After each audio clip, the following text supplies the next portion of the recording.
Ụmụnne m ekene m unu. Ọkapụkọ nwanne unu nwoke ezigbo afịa bụ Okafọ Ifeanyị Chukwu. Abịa m igosi unu ife nwanne anyị nwoke lụrụ.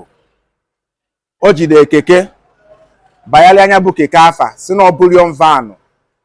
Jide keke chọọ ya mma, jide keke mee ya ife ndị oyibo na-akpọ baptizim, dozie ya ọfụma, redesign ya, construct ya.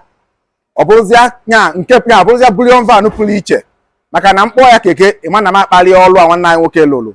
So opụgo na keke banyezie na bullion van oife ọkụlụ ebe a. Unu n'anya unu afụ na o ji keke wee lụ ife dị otu a. Andọ onye Ọnịcha lụrụ ife a, onye Ọnịcha lụrụ ihe dị otu a.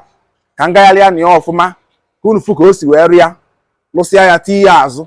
Ihe abazịa ka unu na-afụ, nyekwazịa ka azụ ya dị.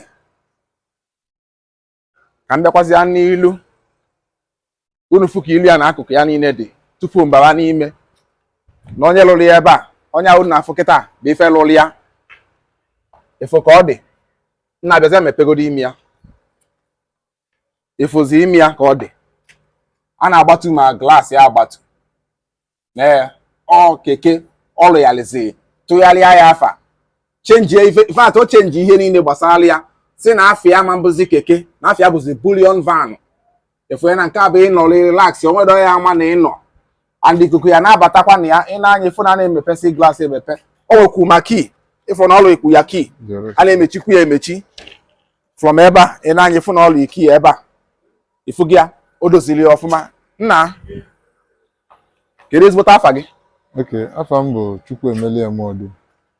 Emodi. Emmanuel, yes. Okay, efe buteli iji wee imago chepụta ihe dị otu a.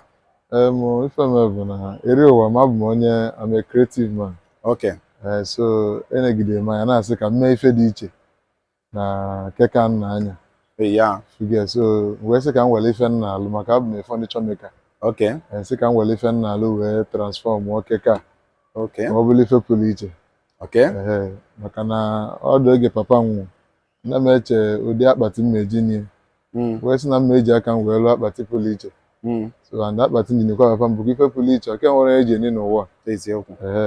So wee bịakwa na nke keke a sị ka m mekwa ife pụrụ iche. So Chukwu nyela aka wee mee ya, ọ bụla ife ụwa na-agba nkiri. Otu a keke a dị kịta, asị gị lụkwa ife dị otu a, ị ga-emenwukwu ya? Yes, of course. Ị ga-emenwu ya? Yes. Eziokwu. Ịnwakakwa maka na nke a tụrụ n'anya mgbe mbọsị izizi m fụrụ ya bụ mbọsị m na-agbada Ọnịcha nọ n'ime keke kwa wee fịa ndị mmadụ na-ekili keke a. Asị na ife a abụọzi keke, nsị mba na ihe abụọzi keke.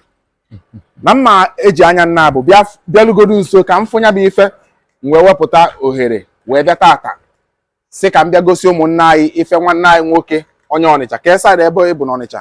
Abụ m onye ọgbe mbụbụ n'Ọnịcha. N'ọgbe mbụbụ, yes. Ya. Ụmụnne m na-afụgo ihe nwanne anyị nwoke lụrụ. Asị ka m bịa gosi unu ya. O jide keke tụgharịa ya, dozie ya ọfụma, chọọ ya mma. Keke pụzia na keke, ọ kpọwazie ya na bullion van ka ọ bụzi. Baa ya ezigbote afa kala aka. Ịfụ na abịa n'ala Igbo na ndị nwere ọlụ karị, ndị nwere ezigbote akara aka ka nkụ. Mana ọlụ m bụ ịchọpụtagasị ya wee bịa na nke our brother. Wee sị ka m bịa fụ ife ọ lụrụ, gosikwa ụmụnne anyị. Ife unu na-afụ ebe a bụ nọmbịa ka ntị n'ilu akwụkwọ a. Ọ bụ na ịchị kpọtụrụ nwanne anyị nwoke, ọ sị na ịchọkwa ụdị ife dị otu a na keke gị na ọ ga-emenwukwa ife dị na ya. Ọ bụ na ịchọ ịkpọtụrụ ya ọnọmbịa bụ ife ịkpọtụrụ ya, shiakwazịa dis vidio ka ụmụnne anyị ndị ọzọ fụkwazi ife a nwanne anyị nwoke lụrụ, maka na ọ dịrị izi. Nna, ka advice ị na-enye ịmaga ụmụnne anyị bụkwa creators, ịmaga ụdị ife a na-amasịkwa na-achọ ka ụzọ ha ga-esi elu ya, kedu ihe nwe ịgwafa? Advice m na-enye bụ nke onye chetele ime n'ụwa ya mee ya. Egwu atụnye ya sị ma ọ ga-aga ma ọ ma aga. Ife ọ bụ na ichetele ime ịma na ọ dị mma mee ya. So maka ime ya, the encouragement ị ga-enweta ga-enyere ya aka ịdị na-aga n'iru. Maka na oge m lụrụ akpati papa m, o nyere m encouragement ịma na ife ọbụla bụ ife ichete ime ya. So wee chete na mma alụ ife dị otu a na keke ma wee mee ya. Nwere ibunu ndị fụ ka m na-eme ya na-asị ife ị na-emekwa nwere isi rapụ ya nụ. Isi don't worry. Nọ nke m, ọ bụ nke m ka ọ bụ. so Chukwu nyela aka mmesịa ndị kwuru ive a so na-agba ya nkili tata na-asị emelie isikwala ike imekwa ntị ime imo si ya na Chukwu so wee welie wee mụrụ ife wee sị na ife ọbụla bụ ezigbo ife baa ya obi ime as a creative because onye ọbụla Chukwu kere n'ụwa kwesịrị ịbụ a creative human being.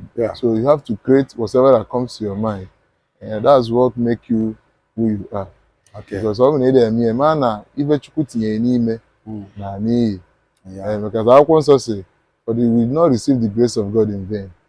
So ife ọbụla Chukwu tinyere n'ime ọ bụrụ ka ọ na n'iyi so ife mmalite Chukwu tinyere n'ime ọ na-ahịa ga-abịa n'ọdị na-asị ọkwa na ife a ka m mere mana don't worry emezie bido eketa afọ okwu ya amaka ụmụnne m ekenekwa m unu ọzọ unu anụghị ife nwanne anyị kwulu si na akara aka ọbụla ị nwelu otu ọbụla ọ dị na kabalụ ka ị wele mepụtalụ Chukwu ife chebanye echiche gbasara ya ọ nwere onye Chineke gbabala aka o nwere nke o nyere gị o nwere nke o nyere mụnwa bụ Ifeanyị Chukwu nwere ekene nwanne anyị nwoke na ife ọ gwakwala anyị gbasalụ akara aka na nke gị ga-achapụta ka nke ya si wee chapụta na mgbe nya bụ ife na-ebido na unu fugo si gbajodoro ndị mmadụ na-asị ya na alapụ ife anyanwa kwechili si na ọ ga-emepụtalịla ife na nya bụ ife and o mepụtara ife n'ezie o nwere ebe o bupụtara bullion van na ndị mmadụ ada agba nkili a sị nke unu kilikwu ya ọfụma ka unu kilie ya ọfụma nwere ebe ebupụtara ya ndị mmadụ ada agba nkili a na-ekili ya ekili ụgbọala bịa kilie ka ọ bụ